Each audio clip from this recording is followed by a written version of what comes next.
Hello friends, तो कैसे हैं आप लोग। तो फ्रेंड्स, आज मैं आपको एनसीईआरटी एससीईआरटी सीरीज़ कराने वाला हूं। तो आज हम लोगों का जो है पार्ट थर्ड इसमें होगा। एंड फ्रेंड्स, आप लोग इस सीरीज़ को पूरा देखेंगे क्योंकि यहाँ पर मैं आज जो है कंप्लीट डिटेल डिस्कशन कराऊंगा। तो चलिए हम लोग देख लेते हैं अपने एनसीईआरटी सीरीज़ को भाई।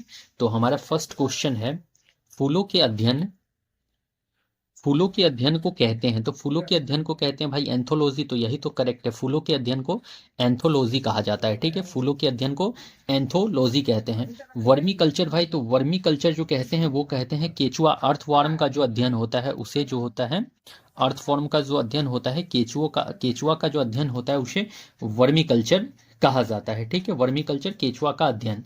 ठीक है, अगर आपसे विटीकल्चर पूछ ले तो विटीकल्चर भाई अंगूर की खेती, ग्रेप्स की खेती, अंगूर की खेती। ठीक है, तो विटीकल्चर क्या है, तो अंगूर की खेती। तो अंगूर की खेती को विटीकल्चर कहते हैं।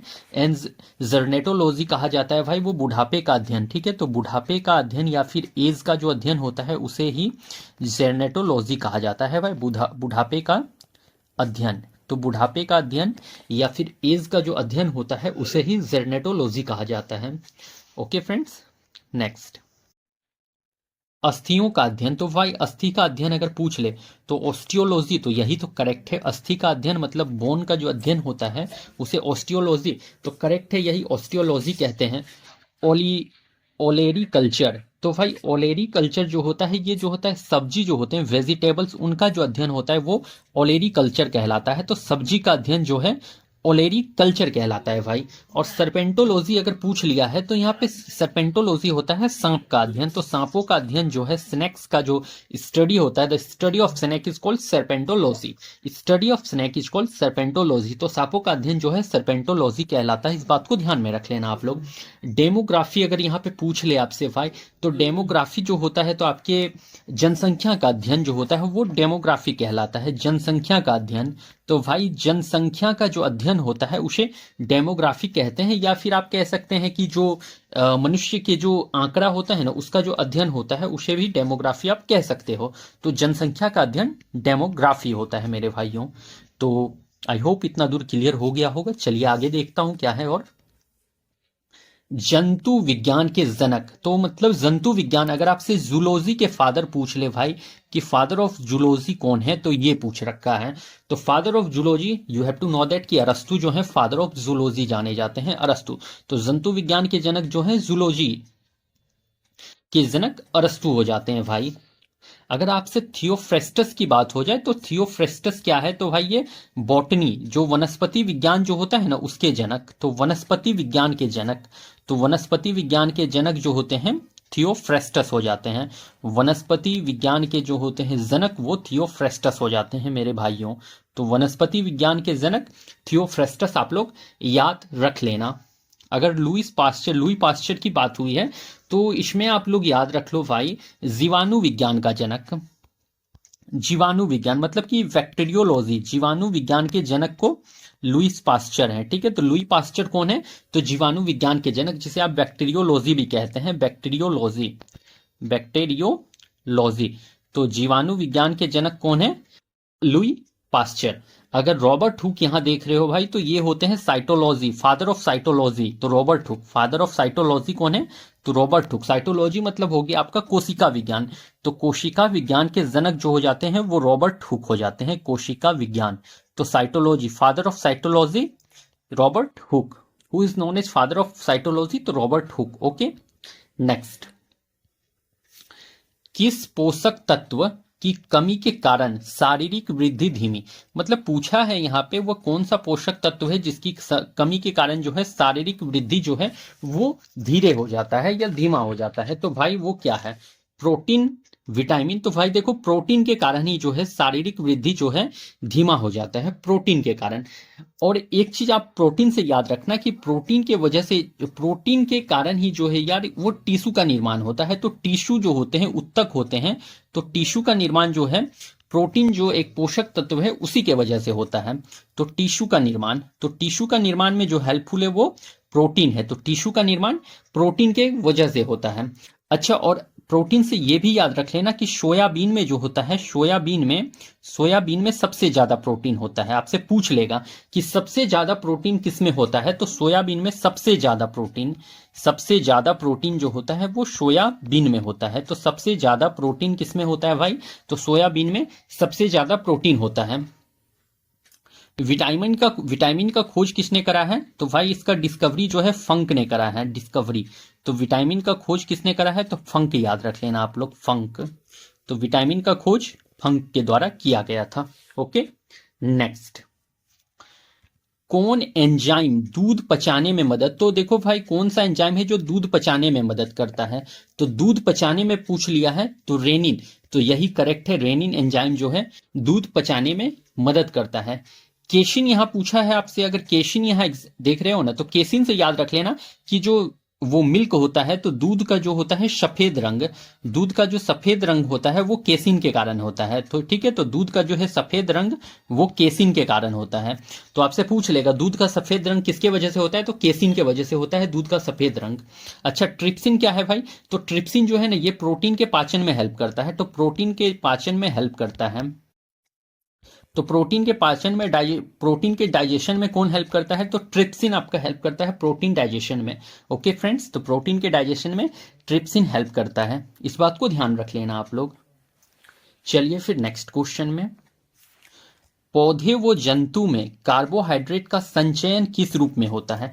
पूछा है आपसे कि पौधा में और जंतु में, मतलब दोनों में पूछा है, पौधा में और जंतु में जो कार्बोहाइड्रेट है वो किस फॉर्म में जो है वो जमा रहता है, ये पूछा है आपसे। तो पौधा में स्टार्च तथा जंतु में ग्लाइकोजेन के रूप में, तो यही करेक्ट है। देखो पौधा में स्टार्च के रूप में, जो कार्बोहाइड्रेट है वो पौधा में स्टार्च के रूप में, और जो जंतु होते हैं जीव जंतु उसमें ग्लाइकोजन के रूप में स्टोर रहते हैं। तो इस बात को आप लोग ध्यान में रख लेना। तो पौधा में स्टार्च के रूप में कार्बोहाइड्रेट रहेगा जमा, और जंतु में ग्लाइकोजन के फॉर्म में जो है कार्बोहाइड्रेट आपका स्टोर रहता है भाइयों। तो इस बात को आप लोग ध्यान में रख लियो। यहां देखो क्या दिया है, ग्लाइकोजन स्टार्च के रूप में, ये नहीं होना है, ये नहीं होना है, स्टार्च के रूप में ये नहीं होना है। अब यहां पर स्टार्च से एक बात आप लोग याद रख लो, लार जो है वो स्टार्च का पाचन करता है। जो सलाइवा होता है आपके मुंह से, जो सलाइवा निकलता है भाई, सलाइवा, लार जिसे कहते हो, तो सलाइवा जो है वो स्टार्च का पाचन करता है। ठीक है, लार जो है स्टार्च का पाचन करता है, स्टार्च का जो है पाचन करता है। तो सलाइवा जो है भाई वो स्टार्च का पाचन करता है, इस बात को ध्यान में रख लेना आप लोग। नेक्स्ट, पालक के पेट में किस पोषक तत्व की मात्रा सबसे अधिक। अच्छा, पालक के पत्ती यहां होना चाहिए था, देखो पेट लिखा गया है, मिसप्रिंट हुआ है। तो पालक के पत्ती में किस पोषक तत्व की मात्रा सबसे अधिक है, तो पालक अगर दिया रहे भाई तो लोहा, पोटेशियम, आर्गन, प्रोटीन, तो पालक में हमेशा लोहा सबसे ज्यादा होता है, लोहा। पालक के साथ साथ आप लोग याद रख लेना आंवला और गुड़, तो पालक, आंवला और गुड़, ठीक है, तो ये तीन में जो है बहुत ज्यादा आयरन होता है, पालक, आंवला और गुड़, जो जैगरी होता है गुड़, ठीक है।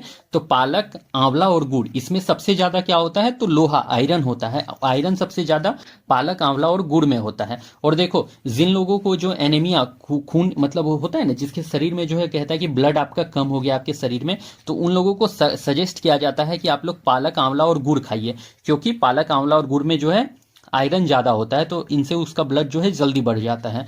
तो जिन लोगों के शरीर में ब्लड अगर कम है भाई, तो वो लोग पालक, आंवला और गुड़ खाओ, आपका ब्लड जल्दी से बनेगा। ठीक है, तो इस बात को आप लोग ध्यान में रख लेना। अगर मान लो आपके शरीर में डेफिशिएंसी ऑफ आयरन हो गया, लोहे की कमी हो गई, तो कौन सा डिजीज होगा, डेफिशिएंसी अगर हो गया, तो अगर आपके शरीर में लोहे का कमी हो गया, डेफिशिएंसी हो गया भाई, तो आपको अनीमिया रोग हो जाता है, अनीमिया, जिसे रक्त अल्पता कहते हैं। ठीक है, तो अनीमिया रोग हो जाता है आपके शरीर में। अगर आपके शरीर में लोहा की कमी है, आयरन का कमी है, तो आपको अनीमिया रोग हो जाता है, और फिर जो है आपको क्या खाना पड़ेगा, तो पालक, आंवला और गुड़ खाना पड़ेगा, फिर आपका ब्लड जो है भाई फटाक से बन जाएगा। ठीक है, तो इस बात को ध्यान में रख लियो आप लोग। पोटेशियम यहां पर दिया हुआ है, तो पोटेशियम से एक बात आप लोग याद रख लेना, जो सेब है, सेब जो होता है, एप्पल जो होता है, एक अच्छा सोर्स है पोटेशियम का। ठीक है, तो सेब जो है, एप्पल, वो एक अच्छा सोर्स है पोटेशियम का। और सेब जो होता है ना, वो हार्ट पेशेंट को सेब खाना चाहिए, हार्ट के जो पेशेंट है भाई, हार्ट पेशेंट है ना, जो हार्ट पेशेंट, उनको सेब खाना चाहिए। क्यों खाना चाहिए, क्योंकि सेब जो है पोटेशियम का अच्छा सोर्स है, एंड पोटेशियम जो है हार्ट के लिए अच्छा होता है, हार्ट पेशेंट को सेब खाना चाहिए। सेब खाना चाहिए। तो हार्ट के जो पेशेंट हैं उनको तो सेब कंपलसरी है, सेब खाना चाहिए, क्योंकि पोटेशियम जो है हार्ट के लिए अच्छा होता है, एंड इसलिए जो है हार्ट पेशेंट को सेब यार सजेस्ट किया जाता है कि आप लोग खाओ सेब। नेक्स्ट, नींबू के खट्टे होने का कारण बताओ। नींबू खट्टा जो होता है वो citric acid, tartaric, oxalic, malic. तो भाई नींबू जो होता है वो साइट्रिक एसिड के कारण खट्टा होता है। नींबू में साइट्रिक एसिड है इसीलिए वो खट्टा है। साइट्रिक एसिड का फॉर्मूला याद रख लेना, C6H8O7। तो नींबू में जो है साइट्रिक एसिड है इसलिए वो खट्टा है। अब टार्टरिक एसिड से याद रख लेना आप लोग भाई, इमली, इमली जो टेमारिंड होता है, इमली होता है, इमली में टार्टरिक एसिड मिलता है। और अंगूर भी याद रखो साथ में, अंगूर में भी जो है टार्टरिक एसिड होता है। तो इमली में टार्टरिक एसिड, और ये क्वेश्चन आपके लिए इंपॉर्टेंट हो सकता है, ऐसा क्वेश्चन आपके एग्जाम में आता है। आई थिंक कि TRE 4 में यहाँ से एक क्वेश्चन दिख जाएगा आपको, TRE 4 में एक क्वेश्चन यहाँ से दिख जाएगा, मेरा उम्मीद है मुझे। तो टार्टरिक एसिड, इमली और अंगूर याद रख लीजिएगा। ऑक्जेलिक एसिड से याद रख लीजिएगा आप लोग टोमेटो, टमाटर जो होता है ऑक्जेलिक एसिड है इसमें। और साथ में याद रख लेना पालक, पालक भी ऑक्जेलिक एसिड का एक अच्छा सोर्स है। तो टोमेटो एंड पालक याद रख लेना ऑक्जेलिक एसिड से। एंड मेलिक एसिड जो होता है भाई, मेलिक एसिड, मेलिक एसिड तो सेब में पाया जाता है, मेलिक एसिड सेब में पाया जाता है। ओके, नेक्स्ट आप लोग याद रख लेना, कुछ कुछ मैं बता देता हूं और आपको। अगर मान लो यहां पर मैं आपको कह देता हूं लैक्टिक एसिड, तो लैक्टिक एसिड किस में मिलेगा बताओ तो भाई लैक्टिक एसिड जो है दूध और दही में, याद रख लेना दूध और दही में क्या मिल जाएगा, तो लैक्टिक एसिड मिल जाएगा, दूध और दही में लैक्टिक एसिड मिल जाएगा।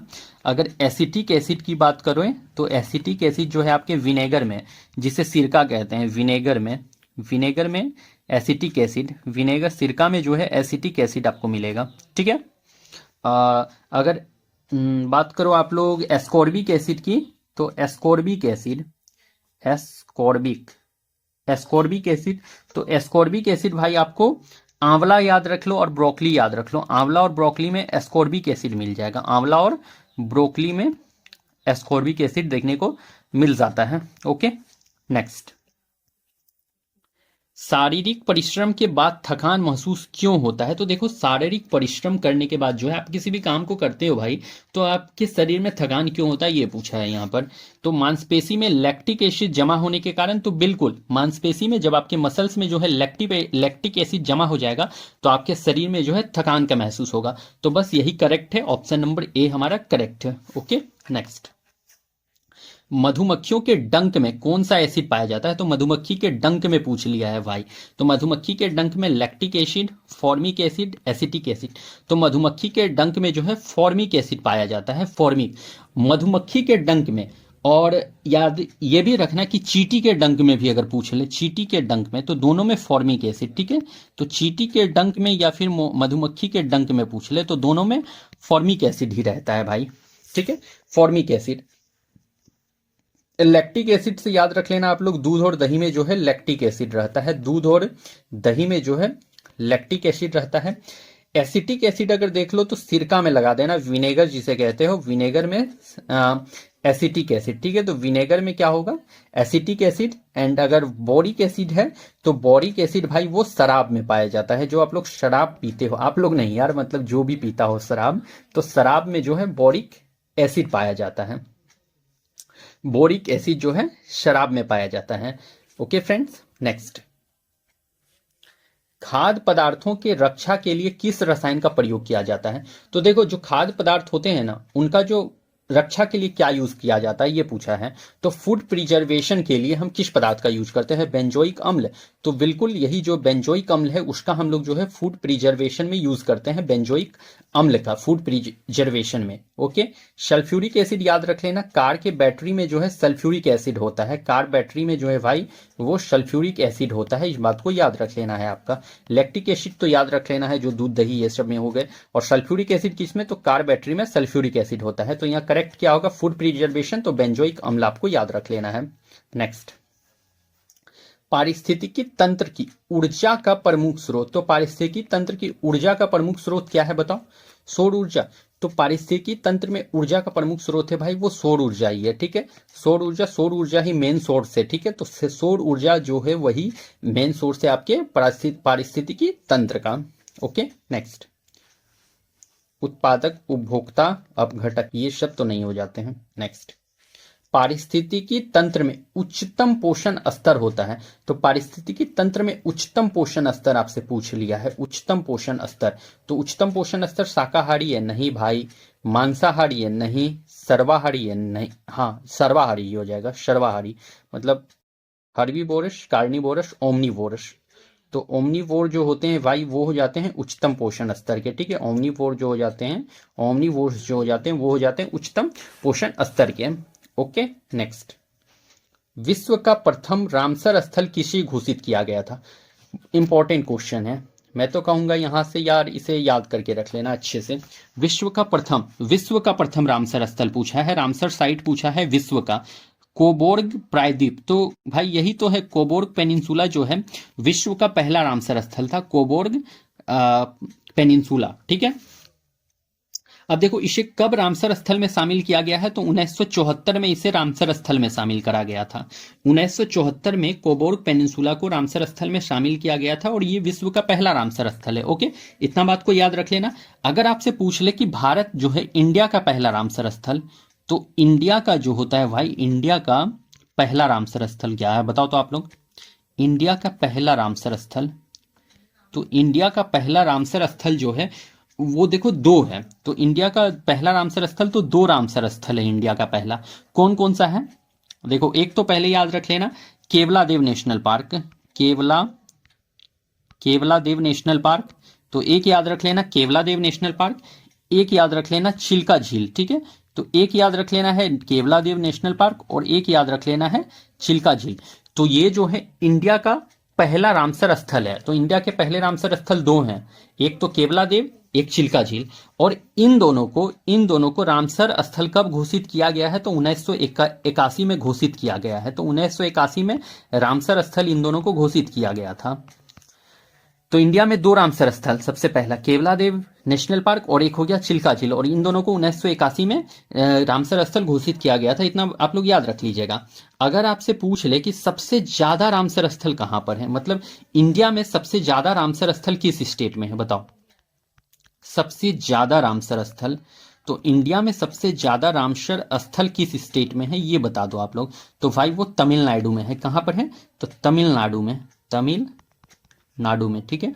तो तमिलनाडु में सबसे ज्यादा रामसर स्थल है। और कितने रामसर स्थल है? तो 14 रामसर स्थल है।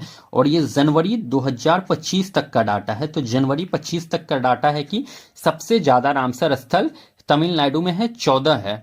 और ये जनवरी 2025 तक का डाटा है, इसको आप लोग ध्यान में रख लेना भाई। अच्छा, अगर पूछ ले इंडिया में टोटल रामसर स्थल अभी कितना है, तो टोटल रामसर स्थल इंडिया में जो है अभी भाई वो 85 है। और 85 ये कब तक का है? तो दिसंबर 2024 तक का डाटा है, ठीक है। तो दिसंबर 24 तक के डाटा के अकॉर्डिंग में बता रहा हूं कि इंडिया में अभी 85 रामसर स्थल हैं। तो दिसंबर 24 तक का मैं अभी बता रहा हूं कि दिसंबर 24 तक का ये डाटा है कि इंडिया में टोटल 85 रामसर स्थल है मेरे भाई। तो कितने रामसर स्थल है? तो टोटल 85 रामसर स्थल जो है इंडिया में है। इस बात को आप लोग ध्यान में रख लेना। ये दिसंबर 24 तक का डाटा है, ठीक है। तो इसको ध्यान में जरूर में रखेंगे आप लोग। तो दिसंबर 24 तक का डाटा है कि इंडिया में कितने, तो 85 रामसर स्थल है। Okay, next.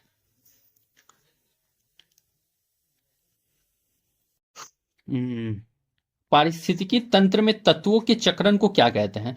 तो पारिस्थितिकी तंत्र में इंपॉर्टेंट हो सकता है आपके लिए, पारिस्थितिकी तंत्र में तत्वों के चक्रण को जीव हो गया है, ये जैव होना चाहिए था, जैव भू रासायनिक चक्र। तो यही करेक्ट है, जैव भू रासायनिक चक्र। Okay, next. भारतीय उपमहाद्वीप किस भूखंड का हिस्सा है? तो भारतीय उपमहाद्वीप गोंडवाना लैंड, जियोसिंक्लाइन, उत्तर का मैदानी भाग, इनमें से कोई नहीं। तो भारतीय उपमहाद्वीप जो है वो गोंडवाना लैंड का हिस्सा है मेरे भाइयों। नेक्स्ट, जियोलॉजिकल स्ट्रक्चर, तो भाई क्या बोला है? जियोलॉजिकल स्ट्रक्चर के अनुसार भारत को कितने भाग में बांटा गया? तो जियोलॉजिकल स्ट्रक्चर के अनुसार कितना भाग में बांटा गया भारत को? तो 3। तो करेक्ट यही है, 3 भाग में भारत को बांटा गया है जियोलॉजिकल स्ट्रक्चर के अनुसार। और वो 3 भाग कौन कौन सा है देखो। तो पहला याद रख लेना आप लोग, हिमालय पर्वतीय क्षेत्र, हिमालय पर्वतीय क्षेत्र, हिमालय पर्वतीय क्षेत्र। दूसरा याद रख लेना आप लोग, उत्तर का मैदानी भाग, उत्तर का मैदानी भाग, उत्तर का मैदानी भाग। एंड थर्ड याद रख लेना आप लोग, दक्षिण का प्रायद्वीप पठार, दक्षिण का प्रायद्वीप पठार, प्रायद्वीपीय पठार, द्वीपीय पठार। तो हिमालय का पर्वतीय क्षेत्र, उत्तर का मैदानी भाग और दक्षिण का प्रायद्वीप पठार, ये तीन जो है जियोलॉजिकल स्ट्रक्चर के अनुसार ये भारत के इतने भागों में बांटा गया है, 3 भागों में। ठीक है, इस बात को ध्यान में रख लियो आप लोग मेरे भाइयों। नेक्स्ट, पूर्वी घाट पश्चिमी घाट से मिलता है। तो पूर्वी घाट पश्चिमी घाट से नीलगिरी पहाड़ी, तो बिल्कुल यही है। पूर्वी घाट जो है पश्चिमी घाट से मिलता है, वो नीलगिरी पहाड़ी पर मिलता है, इंपॉर्टेंट हो सकता है। नेक्स्ट, सन्यासी विद्रोह का उल्लेख बंकिम, अच्छा ये देखो बंकिम चंद्र चटर्जी गलत लिखा गया, तो बंकिम चंद्र चटर्जी के किस उपन्यास में किया गया है? तो सन्यासी विद्रोह का उल्लेख जो है बंकिम चंद्र चटर्जी के आनंद मठ में किया गया है, सन्यासी विद्रोह का उल्लेख। ऑप्शन नंबर ए करेक्ट है।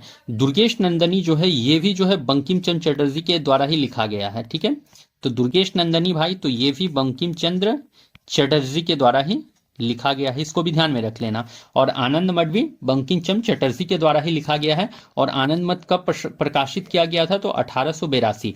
तो ये कब प्रकाशित किया गया था? 1882 में। इंपॉर्टेंट हो सकता है आपके लिए ये क्वेश्चन, इंपॉर्टेंट। तो आनंद मठ कब प्रकाशित किया गया है? 1882, 1882, 1882 याद कर लेना आप लोग। आनंद मठ किसने लिखा है? तो बंकिम चंद्र चटर्जी ने लिखा है। दुर्गेश नंदनी भी जो है बंकिम चंद्र चटर्जी ने लिखा है। गीता रहस्य अगर आपसे पूछ ले भाई, तो बाल गंगाधर तिलक ने लिखा है, बाल गंगाधर तिलक। तो बाल गंगाधर तिलक ने गीता रहस्य लिखा है, बाल गंगाधर तिलक ने। और आर्कटिक होमो वेदास किसने लिखा है? तो ये भी बाल गंगाधर तिलक ने। तो गीता रहस्य और आर्कटिक होमो वेदास दोनों से बाल गंगाधर तिलक को याद रख लीजिएगा आप लोग। तो Arctic home Vedas and Gita Rahasya, Bal Gangadhar Tilak. Next, नील दर्पण पुस्तक किसने लिखा? तो नील दर्पण जो है भाई ये किसने लिखा है? दीनबंधु मित्र। तो यही दीनबंधु मित्र ने नील दर्पण पुस्तक लिखा था। और जो ये नील दर्पण में है ना, आपके जो नील किसान थे उनका दुर्दशा का वर्णन किया गया है। नील दर्पण पुस्तक में जो है नील के किसानों की दुर्दशा का वर्णन किया गया था भाइयों।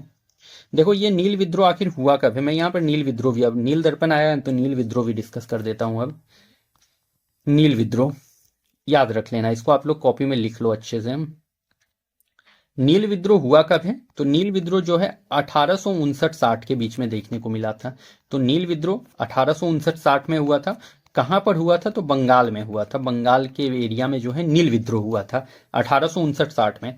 इसका नेतृत्व किसने किया है? तो दिगंबर विश्वास, दिगंबर विश्वास, दिगंबर विश्वास और विष्णु विश्वास ने। साथ में क्या याद रख लीजिएगा? विष्णु विश्वास, विष्णु विश्वास। तो दिगंबर विश्वास और विष्णु विश्वास जो है नील विद्रोह का नेतृत्व किए हैं। ठीक है, इसका एक चीज और याद रख लीजिएगा। देखो नील विद्रोह हुआ मेनली क्यों था? क्योंकि जो अंग्रेज थे वो जबरदस्ती नील की खेती करवाते थे। अंग्रेज क्या करते थे? जबरदस्ती नील की खेती करवाते थे, इसलिए नील विद्रोह हुआ है।